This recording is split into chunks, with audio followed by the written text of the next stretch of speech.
재벌과 서민의 사랑 이야기, 한강의 두 그림자. 차마 간병복의 딸, 재벌에게 인간을 가르치다. 드라마 시작 전 구독, 좋아요, 알림 설정 부탁드립니다.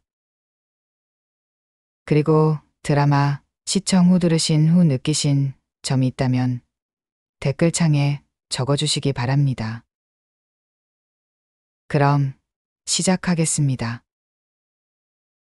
프로젝트 파일들을 확인하여 사화를 작성했습니다.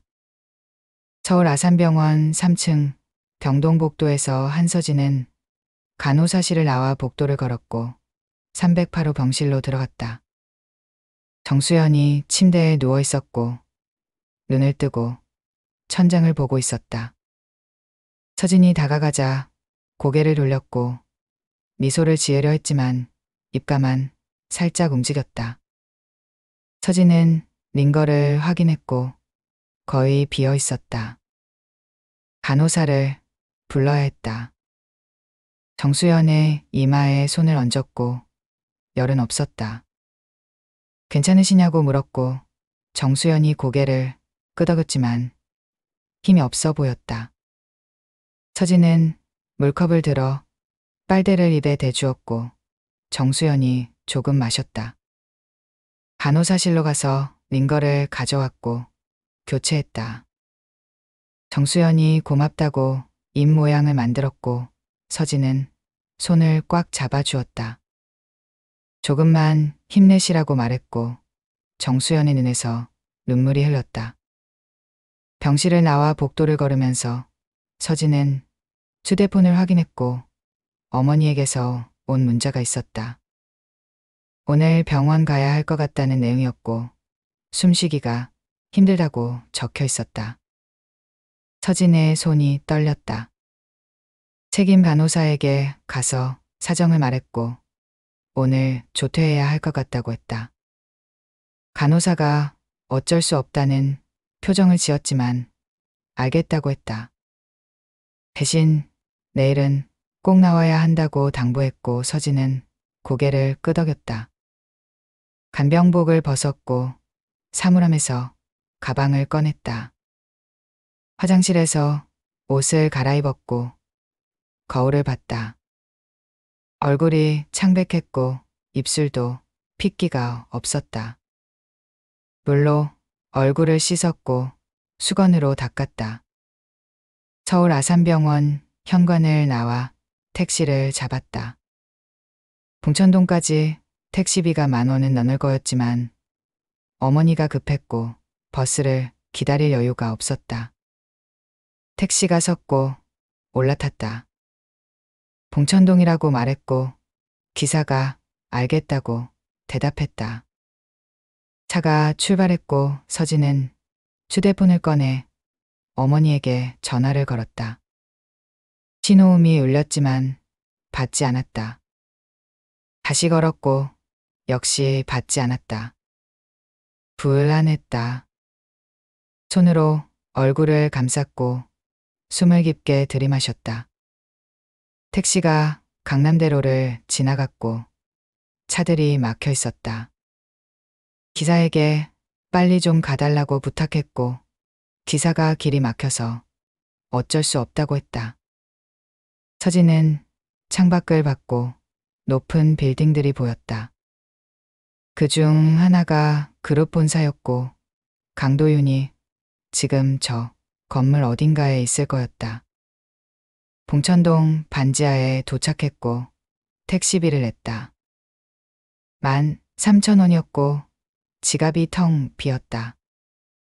계단을 뛰어 내려갔고 문을 열었다. 어머니라고 불렀지만 대답이 없었다. 안방문을 열었고 장미영이 침대에 누워 있었다. 눈을 감고 있었고 숨소리가 거치었다. 서진이 다가가서 흔들었고 어머니라고 불렀다. 장미영이 눈을 떴고 서진을 봤다. 입술이 파랗게 질려 있었고 이마에서 땀이 흘렀다. 병원 가야 해요라고 서진이 말했고 장미영이 고개를 끄덕였다. 서진은 어머니를 일으켜 세웠고 코트를 입혔다. 낡은 코트였고 소매가 해져 있었다. 장미영의 팔을 부축했고 함께 밖으로 나갔다. 계단을 올라가는데 장미영이 기침을 했고 서진이 멈춰섰다. 괜찮으시냐고 물었고 장미영이 괜찮다고 했지만 숨이 가빴다. 천천히 계단을 올라갔고 골목으로 나왔다. 택시가 지나갔지만 빈 택시가 아니었다. 한참을 기다렸고 또 다른 택시가 왔다. 손을 흔들었고 택시가 섰다. 어머니를 태웠고 서진도 올라탔다. 제일 가까운 응급실로 가달라고 했고 지사가 알겠다고 대답했다. 차가 출발했고 서진은 어머니 손을 잡았다. 손이 차갑고 떨리고 있었다. 괜찮을 거라고 서진이 말했지만 목소리도 떨렸다. 서울대병원 응급실에 도착했고 서진은 어머니를 부축해서 안으로 들어갔다. 접수대로 가서 환자라고 말했고 직원이 증상을 물었다. 호흡곤란과 고열이라고 대답했고 직원이 대기표를 건넸다. 의자에 앉아 기다렸고 장미영이 서진의 어깨에 머리를 기댔다. 서진은 어머니를 안았고 등을 쓰다듬었다. 대기실에는 환자들이 많았고 기침 소리와 신음소리가 들렸다. 1시간을 기다렸고 장미영의 이름이 불렸다. 일어나서 진료실로 들어갔고 의사가 증상을 물었다. 서진이 대답했고 의사가 장미영을 진찰했다. 청진기를 대고 호흡을 들었고 체온을 쟀다. 입원이 필요하다고 의사가 말했고 폐렴 증세가 보인다고 했다. 입원비가 얼마냐고 서진이 물었고 의사가 일주일 정도면 200만 원은 필요할 거라고 대답했다. 서진의 얼굴이 창백해졌고 지금 당장은 돈이 없다고 말했다. 의사가 난처한 표정을 지었고 그럼 일단 응급처치만 하고 퇴원하셔야 한다고 했다. 서진은 고개를 숙였고 알겠다고 대답했다. 진료실을 나왔고 처방전을 받았다. 약국에서 약을 받았고 3만 원이었다. 신용카드로 긁었고 한도가 얼마 남지 않았다는 생각이 들었다. 어머니를 부축해서 밖으로 나왔고 벤치에 앉혔다. 택시를 부를 돈도 없었고 버스를 타고 가야 했다. 강남구 역삼동 그룹 본사 26층 회의실에서 강도윤은 임원들과 마주 앉아 있었다. 사업계획 보고가 끝났고 재무팀장이 발표를 마쳤다. 강명호가 질문을 던졌고 임원들이 대답했다. 도윤은 옆에 앉아서 서류를 보고 있었지만 집중이 안 됐다. 한서진 생각이 계속 났고 어제 병원에서 본 모습이 떠올랐다. 환자를 대하는 손길과 말투가 기억났고 그 모든 게 진심이었다는 걸 느꼈다. 회의가 끝났고 사람들이 일어났다. 도윤도 자리에서 일어나려는데 강명호가 남으라고 말했다. 회의실에 둘만 남았고 강명호가 창밖을 봤다. 서울 시내가 내려다 보였고 차들이 움직이고 있었다. 강명호가 말했다. 산업재해 건 말이다. 도윤이 대답을 기다렸고 강명호가 계속 말했다. 유족이 보상금을 거부했다고 하더군. 도윤은 알고 있다고 대답했고 강명호가 돌아봤다. 표정이 굳어 있었고 눈빛이 차가웠다. 내가 직접 만나서 설득해라. 금액을 올려주든 뭘 하든 마무리해. 도윤은 잠시 침묵했고 그 사람이 원하는 건 본이 아니라 사과라고 말했다. 강명호의 얼굴이 일그러졌고 사과는 안 된다고 잘라 말했다. 사과를 하면 책임을 인정하는 거고 소송이 줄줄이 걸릴 거라고 했다. 도윤은 그래도 옳은 일이라고 말하려 했지만 입을 다물었다. 강명호가 다가왔고 도윤의 어깨에 손을 얹었다. 우리 가문을 지켜야 한다고 말했고 내가 해야 할 일을 하라고 했다. 회의실을 나온 도윤은 복도를 걸었고 비서실로 향했다. 유정민이 보였고 소파에 앉아 잡지를 보고 있었다. 도윤을 보자 일어섰고 미소를 지었다. 점심 먹으러 가자고 정민이 말했고 도윤은 오늘은 바쁘다고 대답했다. 정민의 미소가 사라졌고 요즘 왜 이러냐고 물었다. 약혼 발표 이후로 계속 피하는 것 같다고 말했고 도윤은 그런 게 아니라고 했다. 정민이 다가왔고 도윤의 넥타이를 고쳐 매며 말했다. 오늘 저녁에 우리 부모님 만나기로 했잖아. 잊지 마. 도윤은 고개를 끄덕였고 알겠다고 대답했다. 엘리베이터를 타고 1층으로 내려갔고 로비로 나왔다. 대리석 바닥이 빛났고 천장이 높았다. 정문 쪽으로 걸어가는데 입구에서 소란이 들렸다. 보안요원이 누군가를 맡고 있었고 목소리가 높아졌다. 도윤이 가까이 가서 봤다. 한서진이었다. 낡은 코트를 입고 있었고 가방을 메고 있었다. 보안요원에게 뭔가 말하고 있었지만 보안요원은 고개를 저었다. 예약 없이는 출입이 안 된다고 말했고 한서진이 다시 말했다. 보상금 문의 때문에 왔다고 했고 법무팀과 통화하고 싶다고 했다. 보안요원은 여기서는 안 된다고 했고 전화로 문의하라고 했다. 도윤은 그 자리에 멈춰섰고 한서진을 봤다. 한서진도 도윤을 봤고 눈이 마주쳤다.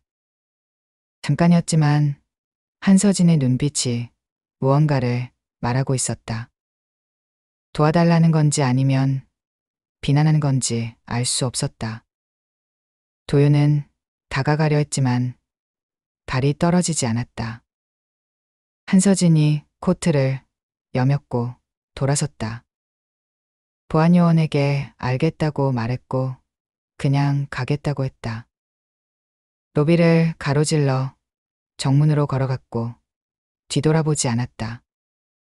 도윤은 그 뒷모습을 봤고 가슴이 답답했다. 무언가 해야 한다는 생각이 들었지만 무엇을 어떻게 해야 할지 몰랐다. 그때 뒤에서 목소리가 들렸다. 저 사람 누구야? 돌아보니 유정민이 서 있었고 한서진이 나간 문을 보고 있었다. 도윤은 대답하지 않았고 정민이 다시 물었다. 아는 사람이야. 도윤은 잠시 망설였지만 대답했다.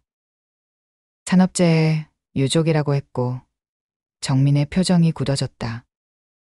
그 사람이라고 정민이 말했고 도윤을 봤다. 왜 도와주지 않았냐고 물었고 도윤은 복잡하다고 대답했다. 정민이 비웃었다. 복잡한 게 아니라 비겁한 거지. 도윤은 아무 말도 하지 못했고 정민이 돌아섰다. 나 먼저 갈게라고 말했고 걸어갔다. 하이힐 소리가 로비에 울렸고 점점 멀어졌다. 도윤은 혼자 로비에 섰고 정문 쪽을 봤다. 한서진은 이미 사라지고 없었다. 보안요원이 다가와서 괜찮으시냐고 물었고 도윤은 괜찮다고 대답했다. 엘리베이터로 돌아갔고 다시 26층으로 올라갔다. 사무실로 들어갔고 책상에 앉았다. 서류를 펼쳤지만 글자가 눈에 들어오지 않았다. 한서진의 얼굴이 계속 떠올랐고 낡은 코트를 여미던 손이 보였다. 체념한 표정이 기억났고 그 모든 게 도윤 때문이라는 생각이 들었다. 강남구 도곡동 펜트하우스에서 강명호는 서재에 앉아 있었고 책상 위에 서류 뭉치를 펼쳤다. 비밀 문서였고 빨간 표시가 되어 있었다. 처장을 넘겼고 1992년 산업재해 사고 보고서가 나왔다. 사망자 명단이 있었고 12개의 이름이 적혀 있었다. 그중 한 명이 장미영의 남편이었다. 강명호는 페이지를 넘겼고 사고 당시 사진이 나왔다. 공장 전경이 보였고 무너진 기계가 보였다. 피가 바닥에 흘러 있었고 사람들이 모여 있었다. 강명호는 사진을 오래 봤고 그때를 떠올렸다. 다음 페이지에는 합의서가 있었고 유족들의 서명이 있었다. 장미영의 서명도 보였고 옆에 날짜가 적혀 있었다. 1992년 10월 15일. 그때 강명호는 전무였고 공장 책임자였다. 사고를 은폐하려 했고 유족들에게 돈을 줬다. 5천만 원씩 주고 입을 막았고 언론에 알리지 않았다. 하지만 그 중 한 명이 30년 뒤 다시 나타났다. 장미영이었고 그 딸 한서진도 함께였다. 강명호는 서류를 닫았고 서랍을 열었다. 또 다른 서류를 꺼냈고 펼쳤다. 한서진의 신상 정보가 적혀 있었다. 사진도 있었고 주소도 있었다. 봉천동 반지하였고 어머니와 단둘이 산다고 적혀 있었다. 직업은 간병인이었고 병원 3곳을 옮겨 다니며 일한다고 했다. 월 수입은 200만 원 정도였고 빚도 있었다. 강명호는 서류를 다시 받고 사진을 응시했다. 한서진은 어머니를 닮았고 눈빛이 강했다. 쉽게 굴복하지 않을 것 같았고 돈으로 해결되지 않을 것 같았다. 강명호는 한숨을 쉬었고 서류를 서랍에 다시 넣었다. 자물쇠를 잠갔고 열쇠를 주머니에 넣었다. 창밖을 봤고 서울 야경이 펼쳐져 있었다. 불빛들이 반짝였고 아름다웠지만 강명호의 눈에는 보이지 않았다. 과거가 돌아왔다는 생각만 들었고 이제 어떻게 해야 할지 고민이 됐다.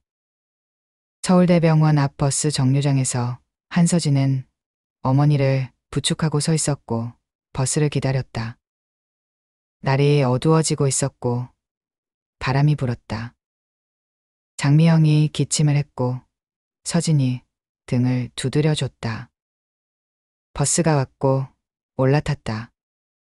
카드를 2번 찍었고 뒷자리에 앉았다. 장미영이 서진의 어깨에 기댔고 눈을 감았다. 서진은 어머니를 안았고 창밖을 봤다. 차들이 막혀 있었고 사람들이 인도를 걸어갔다. 평범한 저녁이었지만 서진에게는 평범하지 않았다. 그룹 본사 로비에서 쫓겨났던 기억이 떠올랐고 보안요원의 차가운 목소리가 들렸다. 강도윤의 모습도 떠올랐고 그가 자신을 보면서도 외면했던 게 기억났다. 배신감이 들었고 분노가 치밀었다. 버스가 봉천동에 도착했고 내렸다. 어머니를 부축해서 골목으로 걸어갔고 반지하 계단 앞에 섰다. 계단을 내려가는데 다리가 후들거렸고 힘이 없었다. 문을 열고 들어갔고 불을 켰다. 어머니를 침대에 눕혔고 이불을 덮어줬다. 약을 물에 타서 먹였고 장미영이 다 마셨다. 눈을 감았고 숨소리가 고르지 않았다. 서진은 한참을 어머니를 지켜봤고 손을 잡고 있었다. 어머니, 손이 차가웠고 작았다. 평생 고생만 하신 손이었고 이제는 쉬어야 할 손이었다. 서진은 눈물이 났지만 참았다. 울면 안 된다고 생각했고 이제는 싸워야 한다고 다짐했다. 부엌으로 나와 테이블에 앉았고 가방에서 서류를 꺼냈다. 70억 원 보상금 통지서였고 수령 조건이 적혀 있었다. 언론 노출 금지, 추가 소송 포기, 비밀 유지 서약. 모두 입을 막으라는 조건이었고 강명호가 만든 조건이었다. 서진은 서류를 찢고 싶었지만 찢지 않았다. 증거였기 때문이었고 나중에 필요할 것 같았다. 서류를 다시 가방에 넣었고 휴대폰을 꺼냈다. 인터넷에 강명호를 검색했고 기사들이 나왔다. 그룹 회장이었고 사업가였고 자선가였다. 겉으로는 완벽해 보였지만 서진은 알고 있었다. 그 이면에 무엇이 있는지를. 30년 전의 진실을 알고 있었고 이제는 세상에 알리고 싶었다. 강남구 역삼동 그룹 본사 회장실에서 강명호는 전화를 받았고 비서가 보고했다. 오늘 한서진이 본사 로비에 왔다가 돌아갔다고 했고 보안팀에서 막았다고 했다. 강명호는 잘했다고 말했고 앞으로도 그 여자가 오면 절대 들여보내지 말라고 지시했다. 비서가 알겠다고 대답했고 전화를 끊었다. 강명호는 의자에 기대 앉았고 눈을 감았다. 머리가 아팠고 피곤했다. 30년 전 일이 다시 돌아올 줄 몰랐고 이렇게 복잡해질 줄 몰랐다. 아들 강도윤이 떠올랐고 오늘 회의실에서 한 말이 기억났다. 사과를 해야 한다고 말했던 도윤의 목소리가 들렸고 강명호는 눈을 떴다. 아들이 변하고 있었고 자신의 말을 듣지 않기 시작했다. 위험했다. 강명호는 책상 위 전화기를 집어들었고 번호를 눌렀다. 누군가 받았고 강명호가 말했다. 한서진을 조사해. 모든 걸 알아내. 약점을 찾아. 목소리가 차가웠고 단호했다. 상대방이 알겠다고 대답했고 전화가 끊겼다. 강명호는 창밖을 봤고 서울의 밤이 깊어가고 있었다. 불빛들이 하나둘 꺼지고 있었고 도시가 잠들고 있었다. 하지만 강명호는 잠들 수 없었다. 과거가 돌아왔고 이제는 정리해야 했다. 어떤 방법을 써서라도. 봉천동 반지하에서 한서진은 창밖을 봤고 어둠이 내려앉아 있었다. 가로등 하나가 깜빡거렸고 곧 꺼질 것 같았다. 서진은 코트를 다시 입었고 밖으로 나갔다. 계단을 올라갔고 골목을 걸었다. 편의점으로 갔고 문을 열고 들어갔다. 라면 하나를 집어들었고 계산대에 놨다. 1,500원이었고 동전을 꺼내 세워줬다. 편의점을 나와 집으로 돌아왔고 라면을 끓였다. 물이 끓는 소리가 났고 국물 냄새가 퍼졌다. 배가 고팠지만 입맛은 없었다. 라면을 다 끓이고 그릇에 담았고 젓가락을 들었다. 한 입 먹었고 뜨거웠다. 천천히 먹었고 생각했다. 내일은 다시 법무법인 정함에 가야 했고 이번에는 제대로 된 대답을 받아내야 했다. 어떻게든 진실을 밝혀야 했고 어머니의 명예를 되찾아야 했다. 처지는 결심을 굳혔고 라면을 다 먹었다. 그릇을 씻었고 방으로 들어갔다. 어머니는 여전히 자고 있었고 숨소리가 들렸다. 처지는 옆에 누웠고 천장을 봤다. 눈을 감았지만 잠이 오지 않았다. 내일이 어떻게 될지 몰랐지만 포기하지 않을 거였다.